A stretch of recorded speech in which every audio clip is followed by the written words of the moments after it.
Good morning, सुप्रभात। स्नेहिल छात्राओं, मैं कुमार संतोष महाविद्यालय के YouTube चैनल पर आप सभी का हार्दिक स्वागत, वंदन और अभिनंदन करता हूँ। प्रिय छात्राओं, आज आपके पाठ्यक्रम में सम्मिलित छंद परिचर्चा को हम आगे बढ़ाते हुए दो नवीन छंदों के बारे में चर्चा करने के लिए इस वीडियो में पुनः हाजिर हैं। छंद जिसके प्रवर्तक, छंदशास्त्र जिसके प्रवर्तक आचार्य पिंगल माने जाते हैं। छंद को वेद का पाद माना जाता है। छंद पादव तो वेदस्य, यानी जिस प्रकार से व्यक्ति को गति करने के लिए चरण होते हैं, ठीक उसी प्रकार से साहित्य की गति अगर किसी से संभव है तो वो है आपके छंदों।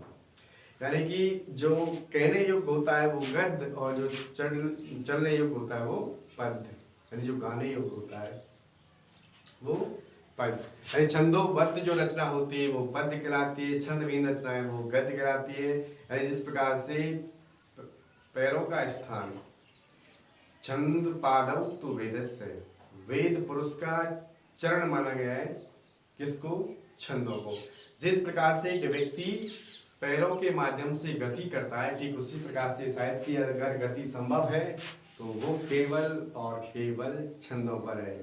छंदशास्त्र जिसके प्रवर्तक आचार्य पिंगल का नाम बड़े ही सम्मान और आदर के साथ लिया जाता है। छंदों के भेदों के बारे में हम आपको बता चुके हैं कि छंद दो प्रकार के होते हैं, मात्रिक और वर्णिक। यद अक्षर परिमाणम तत्छंद है कि जहाँ पर अक्षरों का गणना की जाती है, मात्राओं की गणना की जाती है, उसे छंद कहते हैं। तो उसी क्रम को आगे बढ़ाते हुए आज का शुभारंभ करते हैं हम एक नवीन छंद के साथ, और उस छंद का नाम होता है उपेंद्र वज्रा। उपेंद्र वज्रा, सबसे पहले आपको उपेंद्र वज्रा छंद का लक्षण जानना आवश्यक है कि आखिर उपेंद्र वज्रा किसे कहते हैं। उपेंद्र वज्रा का लक्षण है कि उपेंद्र वज्रा जत जास्ततो गौ, उपेंद्र वज्रा जत जास्ततो गौ। अब इसका भावार्थ क्या होता है कि उपेंद्र वज्रा छंद जिसके प्रत्येक चरण में एकादश अर्थात 11 वर्ण होते हैं। कि उपेंद्र वज्रा छंद में क्या होने चाहिए? प्रत्येक चरण में 11 वर्ण होने चाहिए। और गण व्यवस्था किस प्रकार की होनी चाहिए वो भी देख लीजिए। जगण, तगण, जगण और अंत में 2 गुरु वर्ण, यानी 3 गण होंगे इसमें, जगण, तगण, जगण, और अंत में क्या होंगे? 2 गुरु वर्ण। ये हुआ उपेंद्र वज्रा छंद का भावार्थ। अब देखो, अगर आपको ये ध्यान नहीं रहता है कि उपेंद्र वज्रा में कितने वर्ण होते हैं, तो लक्षण में जो वर्ण है उनको आप काउंट कर सकते हैं। 1 2 3 4 5 6 7 8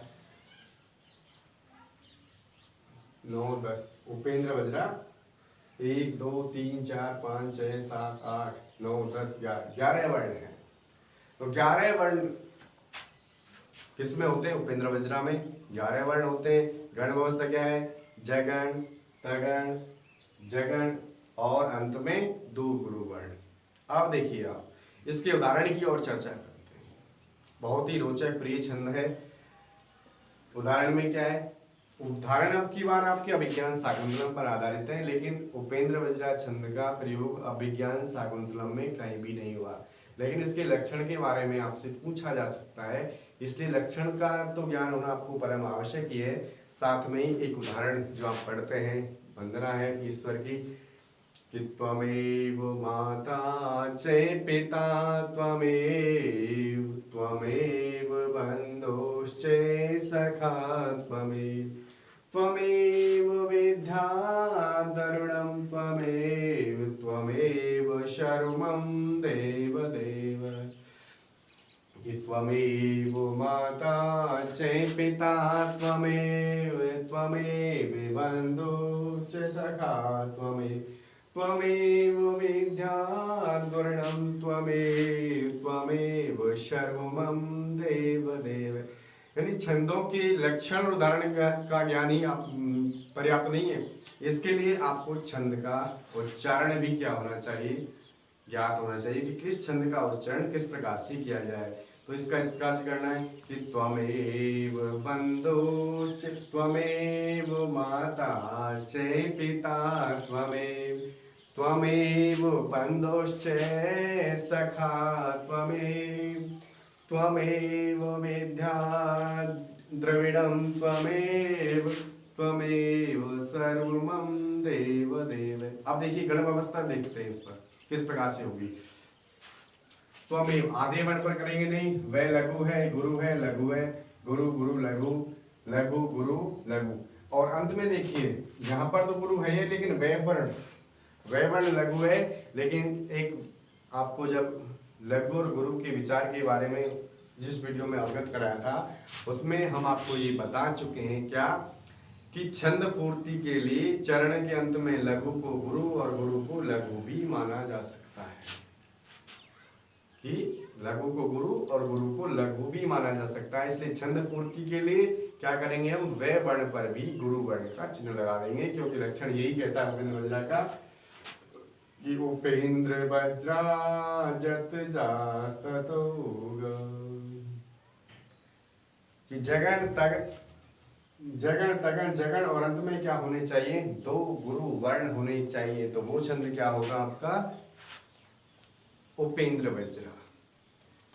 तो इसका प्रत्येक चरण में जो वर्ण है वो एकादश है, 1 2 3 4 5 6 7 8 9 10 11, यानी प्रत्येक चरण में 11 वर्ण है। और इसका प्रत्येक चरण जगन तगन जगन और दो गुरु वर्णों से युक्त है, इसलिए यहाँ पर कौन सा छंद हुआ, उपेंद्र वज्रा। अब चलते हैं आपके आगामी छंद उपजाति के संदर्भ में।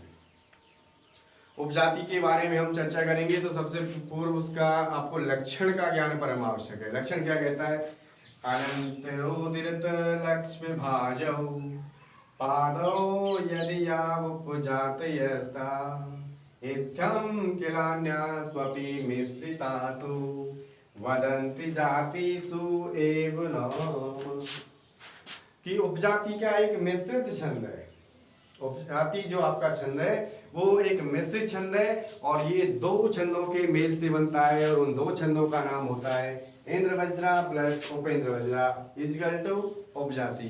यानी उपजाति एक मिश्रित छंद जिसका निर्माण दो छंदों के मिश्रण से होता है और वो दो छंद होते हैं इंद्र वज्रा और उपेंद्र वज्रा। इसीलिए इसका जो उदाहरण आप पढ़ोगे उसमें कोई चरण तो क्या होगा, उपेंद्र वज्रा से युक्त होगा, कोई चरण क्या होगा, इंद्र वज्रा से युक्त होगा। अब वर्णों के बारे में प्रश्न उठ रहा होगा कि इसमें आखिर प्रत्येक चरण में वर्ण कितने कितने होते हैं, तो दोनों ही छंद यानी कि इंद्र वज्रा और उपेंद्र वज्रा दोनों ही छंदों में जो वर्णों की संख्या है वो एकादश। तो उपेंद्र वज्रा के प्रत्येक चरणों में वर्णों की संख्या क्या होगी, एकादश अर्थात 11 होगी। क्लियर है कि ऐसा छंद जिसके किसी चरण में इंद्र वज्रा किसी चरण में उपेंद्र वज्रा छंद हो वहां पर उपजाति नामक छंद होगा। इसको मिश्रित छंद के नाम से भी जानते हैं और गायन की दृष्टि से तो इसका कोई सानी है नहीं।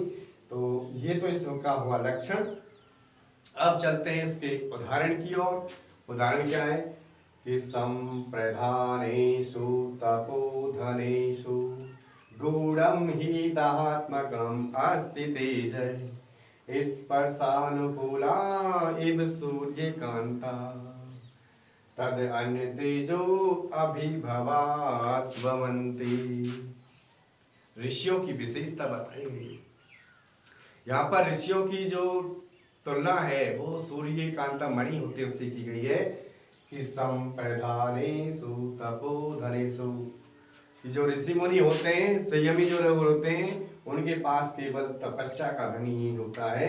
गूढ़म ही दहात्मकम अस्ति तेज है, लेकिन इसके अतिरिक्त यानी तपोधन के अतिरिक्त भी उनके पास एक गोपनीय तेज भी होता है।